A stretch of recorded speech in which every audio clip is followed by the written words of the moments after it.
طبعا كان عشير رمضان توقضن بيا waxaynu ognahay bisha ramadaan inay tahay bisha ugu fadli badan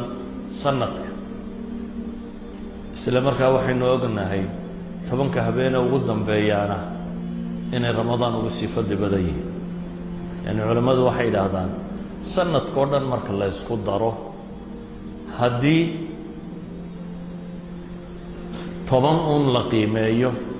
maalmaha markay tahay bay culimmadu yidhaahdaan tobanka maalmood ee dilxijo baa ugu fadli badan habeenada markay tahayna bay yidhaahdaan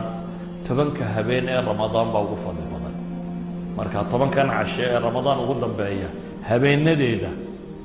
ayaa waxay yihiin tobanka habeen ee sanadkao dhan marka la isku daro ugu fadli badan haddana waxaa ku sii jira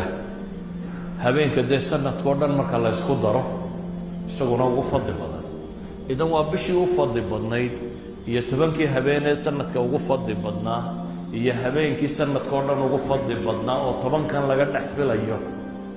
ayaa jira haddaba hadyigii nebigu calayhi salaatu wasalaam iyo dhaqankiisu muxuu ahaa hadyiga nebigu inuu ku dadaalo calayhi salaatu wasalaam ku saliya nebiga inuu ku dadaalo daacada iyo ilaahay u dhowaanshiyihiisa si aanu ugu dadaalin habeenada kale sanadkao dhan yani tobankani way uga calaamadsanayeen marka la eego sanadka kale sanadkao dhan intiisa kale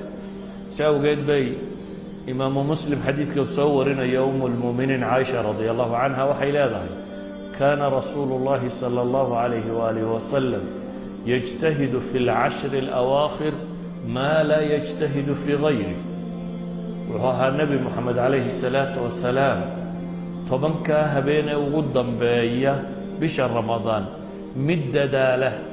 si aan u dadaalin sanadka intiisa kale oo dhan idan tobankan habeen wuxuu qofka muslimkii u baahan yahay awood wuxuu leeyahay oo dhan iyo raganimo iyo tamar iyo xoogba inaad isugu geyso tobankaa habeen cibaadadooda